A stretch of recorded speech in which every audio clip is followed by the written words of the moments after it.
Hey lady, I am so freaking jazzed that you're here. My name is Emily and I am a clinical social worker deeply passionate about what's going on in between our ears. I am here to help build up your toolbox against self-doubt, social comparison, and nasty self-talk to help keep you kind to your mind. You know, we all have something going on in that noggin of ours that isn't always kind. So let's put in the legwork and flex those mindset muscles so that we can move the mountains we were meant to freaking move. Let's go.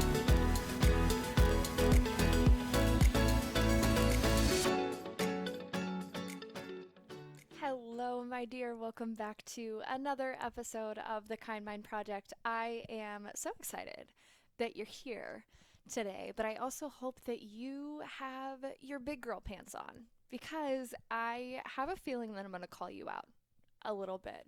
I have a feeling that it might get a little bit uncomfortable, but before we get started, let's set some intentions with our Kind Mind Co. affirmations cards. Let's get into it and see what we find. Mm.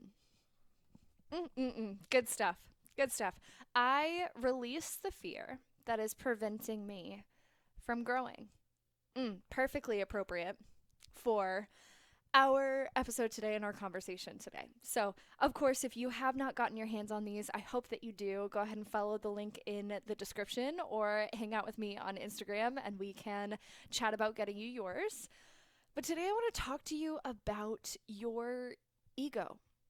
My friend, I want to talk to you about your ego because this is a conversation that I feel like I need to have with myself constantly, all the time, all the time. And I promise you that when you put down your ego, there's so much more room for other things. There's so much more room. Today, I really want to have a conversation about what it looks like when we let some things go that we probably have been hanging on to. If you are anything like me, you are a little bit stubborn, a lot of bit ambitious, and sometimes that gets in your way of letting things roll off your back, of letting things go when we can't change them, when there's not going to be a difference, and we put so much energy into that, and it takes up so much space that we find ourselves irritated, we find ourselves exhausted. So today I want to have a conversation about how we can start to put our ego down and save room for other things that I know you want to experience. I know you do, because I do, right? So first and foremost, we are going to have to stop being so damn offended all the time.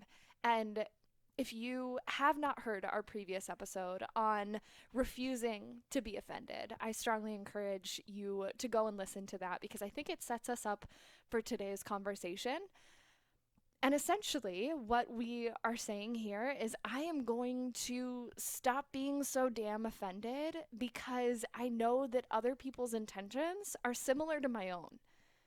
A lot of times we don't, and hopefully we don't mean to say the wrong thing. We don't mean to do the wrong thing. We don't mean to upset someone, right? So I have to give other people that same grace. I have to give them that same space to not mean to do those things, right? I have to understand that their behavior is based on what they know, and that's not their fault. That doesn't make hurtful behaviors okay, right? Intentional hurtful behaviors okay. But I'd imagine that most of the time, people are not trying to offend me. People are not trying to upset me or hurt me. And a lot of times, our brain is assuming that they are, right? And we spend so much energy on what other people do, on other people's behavior. And instead of speaking out of our ego and saying, oh my gosh, they did that on purpose, maybe instead we think they did what they know. They responded in a way that they know. And I may not be pleased about it, but it certainly does shift my perspective there. If I finally decide to refuse to stop being so offended by other people's behavior and wasting energy on that offense, right? It's not going to change. It's happened already. It's not changing. It's not going anywhere. So I might as well stop wasting energy on it and stop being so offended.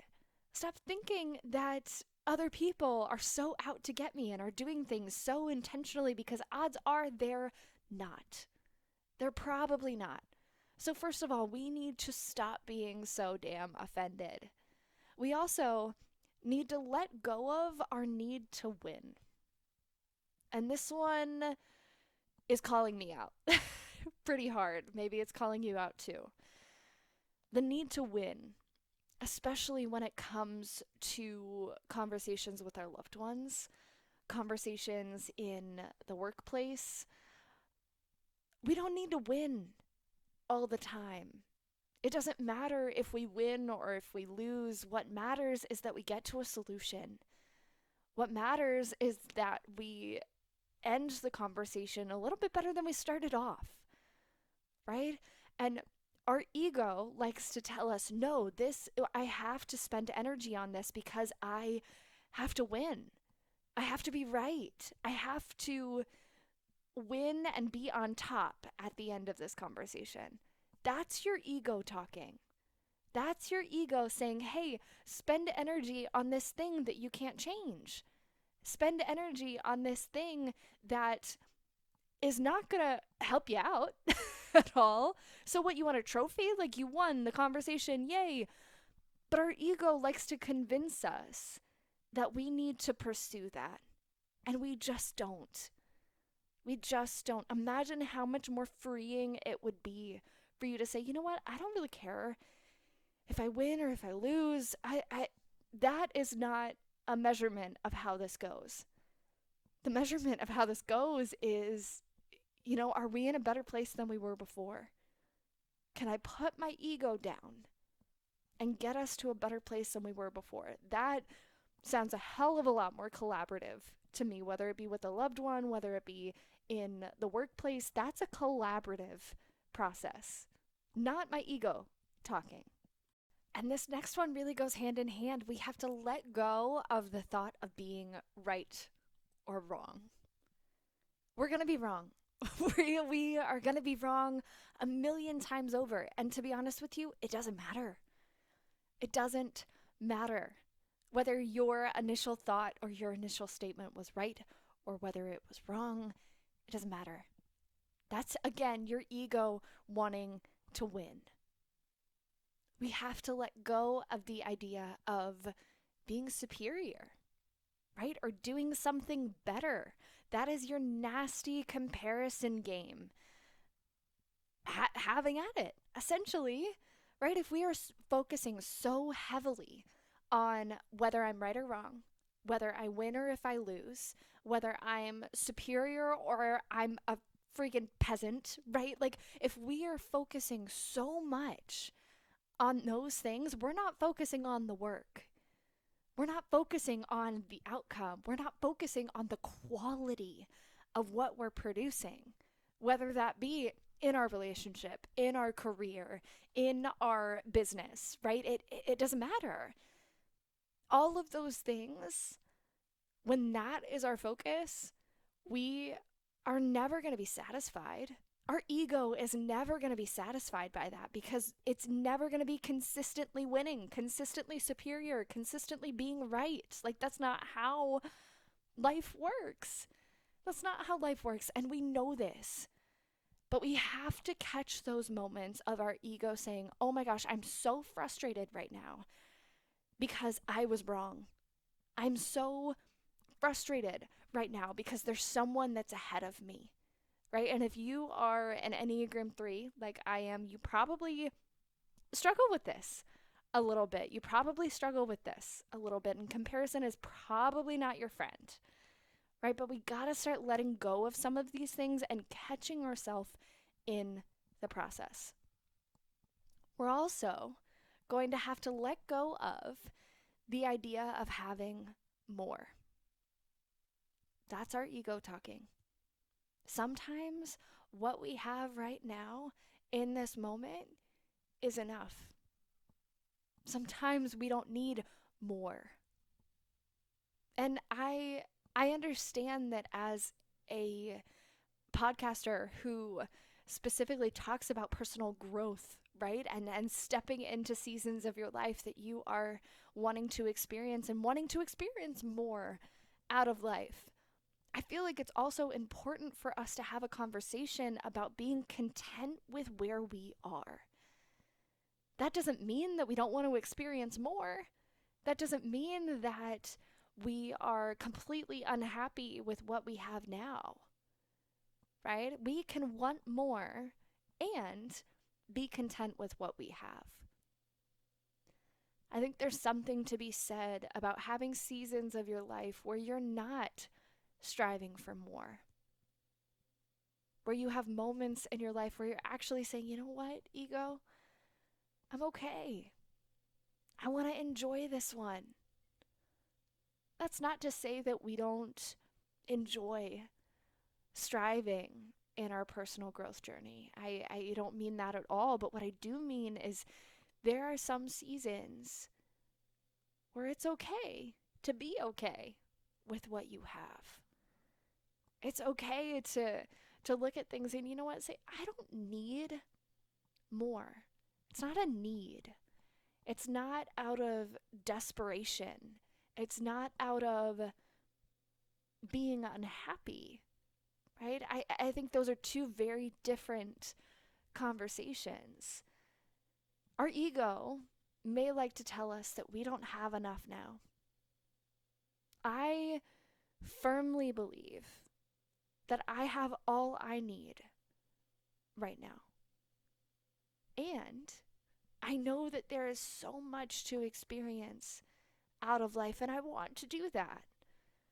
Those two things can live in the same space, and that can be okay. But when you hear yourself starting to say, I don't have enough, I need more, this isn't good enough, that's your ego speaking. That's your ego. And to be honest, my friend, this next one is one that I continue to struggle with, and one that I think any Enneagram 3 struggles with, and that is the idea that we need to stop identifying ourselves based on our achievements, based on what we accomplish, right? That is like the Enneagram 3's kryptonite. and it's hard.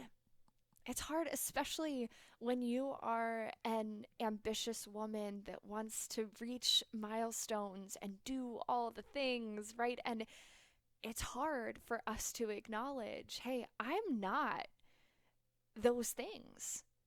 I am not my achievements. I am not the number of downloads on my podcast. I'm not the degree sitting on the wall. I'm not fill in the blank that you've achieved.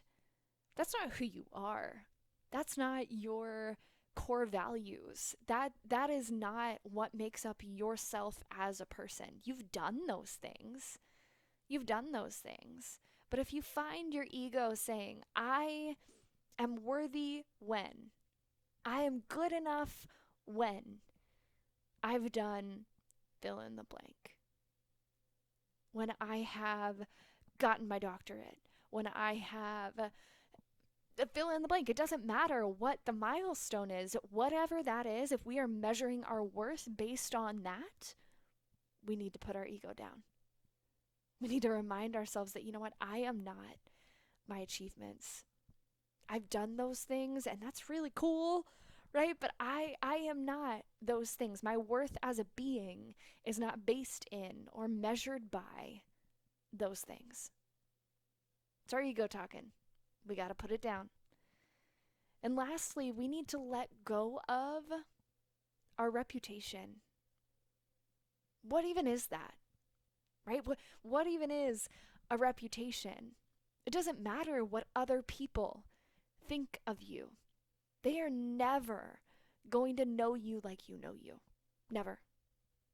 No one is ever going to know you like you know you. And you know you in your truest form.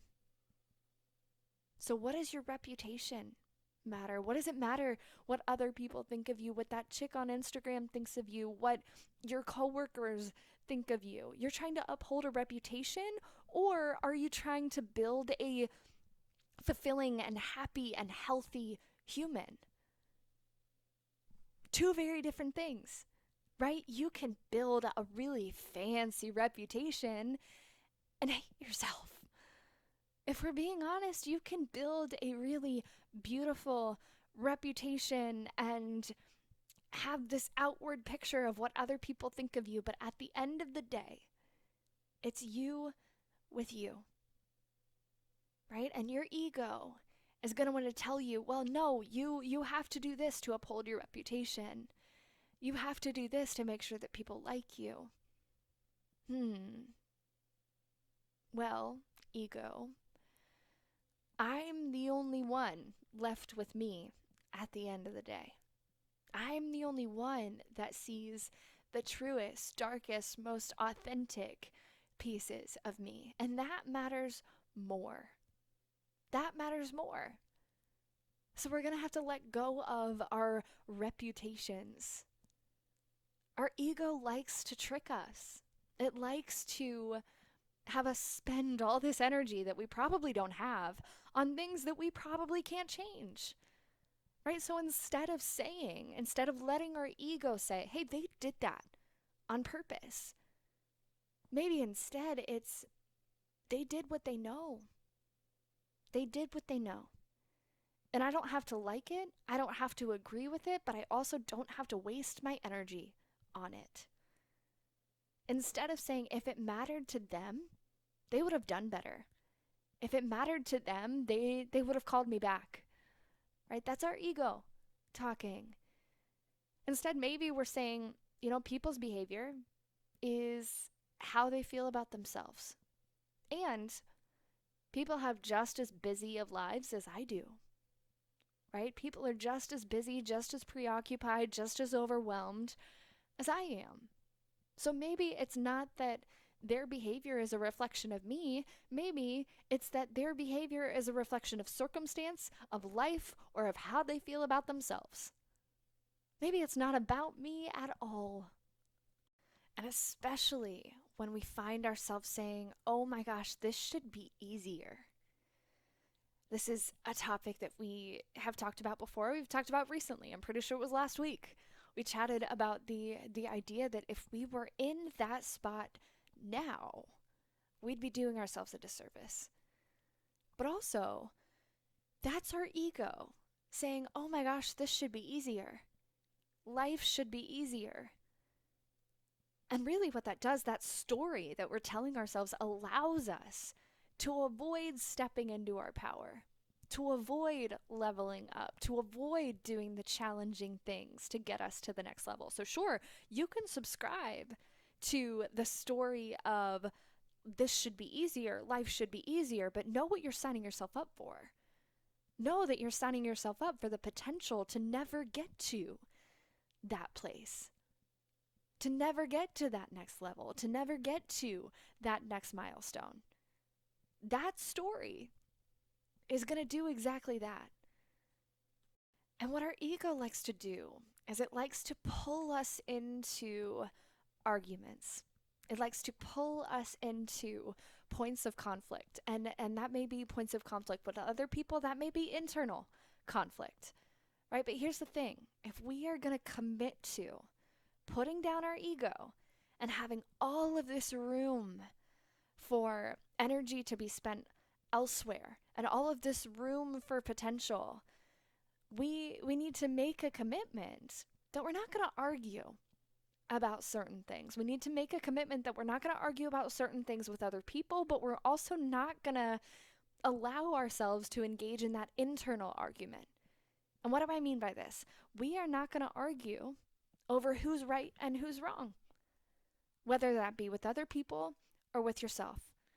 You are not going to argue over who's right and who's wrong because we know that that's our ego getting the best of us, and we know that that's not going to get us anywhere. To be honest, doesn't matter. So we're not going to argue about that. We're not going to waste energy on that. We're also not going to have an internal battle or a battle with someone else about what our preference is, what our opinions are. That goes for our opinions and other people's opinions. Odds are that opinion is not going to change. Your preference, you're still going to have this preference, this want, whether you try and convince yourself otherwise. It's still going to be there, right? Just as other people's opinions are too. So we're not going to argue about our preferences. We're not going to argue about other people's opinions. We're not going to argue about our needs. You need what you need as a human being. You are a uniquely crafted human that needs different things than I do, right? And that is not going to change no matter how much energy we put into it. So it's not worth our argument. It's not worth our internal struggle. We're not going to argue about our needs. We're not going to argue about the things that we value. Our core values as a human, that's something that is extremely difficult to change. I'm not going to say it's impossible. I don't believe it's impossible. However, they're so ingrained in you. And especially if you're struggling with someone else's core values, I promise you, my friend, that is going to be way too much energy on your part to change the values of someone else. Right? It's not your job to change them. That's our ego wanting to be right. We're not going to change our core values. Like that is important to us for a reason. We're not scrapping that. That's not authentic. So we're not going to argue about our core values. We're also not going to argue with ourselves or with someone else about what we do with our energy. That includes how we rest. Your ego is going to want to tell you, oh my gosh, you're just sitting on your ass. You're just sitting on your ass. You're not doing anything. That internal conflict that you have when someone asks what you did today and you didn't do shit, that is not something that we're going to waste energy on. Hey, yeah, I relaxed today. I sat down and I watched some TV today, and that's how I spent my energy. And I'm not going to shame myself for that. I'm not going to let my ego come into the conversation and be like, oh, you didn't do enough. You didn't do enough. Your productivity was not high enough. We're not going to argue about that. You spent your energy the way that you spent it. It's done. It's spent. No more arguments. We're also not going to argue about our boundaries with ourselves or with other people. We're not going to argue about the things that are no one else's business, right? That internal struggle of, oh, well, they don't understand this fully because they don't know the whole story. Well, is it their business? Because if the answer is no, then there's no energy to be wasted here. Our ego is going to want to tell us, you really should have people be fully informed. Well, no, ego, actually, there are some things that people don't need to know. I actually do have the right to privacy. There are actually some things that are no one else's business. So spending energy on contemplating that isn't necessary. I can put it down. Right? And all of these things free up so much space. And imagine for me if you just focused on one. If you just focused on one. If you decided, okay, for the next month, anytime I catch myself trying to be right, I'm going to put my ego down. I'm going to look at the situation at hand and I'm going to ask myself, okay, what needs to happen here? Because it doesn't matter if I'm right or if I'm wrong. It matters if there's a solution. So instead of speaking from a place of ego, how about I step over into the collaborative space instead? Imagine how much space that's going to open up for you and how much energy you're going to save on things that you just can't change. And I don't say that you can't change them to be discouraging. I don't say that to be like, oh, you can't do it. No, I don't say that at all. But there are things in life that we can't change. Therefore, I want you to protect your peace, protect your energy, and use that energy wisely. Use it wisely. Our ego is a tricky, tricky guy. He is. It likes to convince us that all of these things are so much more important than the work, are so much more important than our authentic want, our authentic need, our authentic self. And that's just not true. That's just not true. So I want you to really think about that. I want you to go back and look at this list of things that we need to let go of and ask yourself what one thing is that you can focus on for the next month. And I want you to feel the space that it opens up for you. And I want you to acknowledge the energy that you save by doing that, by putting that ego down and refocusing. I hope that this started an important conversation for you. And if you feel called out, know that I do too. I do too. And I look at a lot of these things on this list and I say, you know what? That's where I need to do some serious work. That's where I need to refocus so much of my attention. And I'm in it with you. I'm in it with you. And I want that for you. I want that for me. I want that for our relationships and our future. We got to do the work instead of being distracted by all the things that our ego likes to convince us is important. I hope that this episode treated you well, called you out just enough. And if you have a conversation that needs to be had regarding this topic or otherwise, I hope you know that my DMs are open. I am so proud and thankful to be on this personal growth journey with you. And I hope that we can continue the conversation over on Instagram at Emily and the Kind Mind. My DMs are open. All of you is welcome there. And let's put down that ego. Let's do the hard thing, the challenge thing, and face the ego that's been getting in our way. You and me both, okay? I love you, honeyhead. I will talk to you so very soon. You stay kind. Dude, thank you so much for including the Kind Mind and this freaking weirdo in your growth journey. If you connected with today's episode, I would love to hear about it. So slide on over into my Instagram DMs at Emily and the Kind Mind and let a girl know, okay? But until then, I will talk to you very soon. I love you so much, and you stay kind to that freaking mind.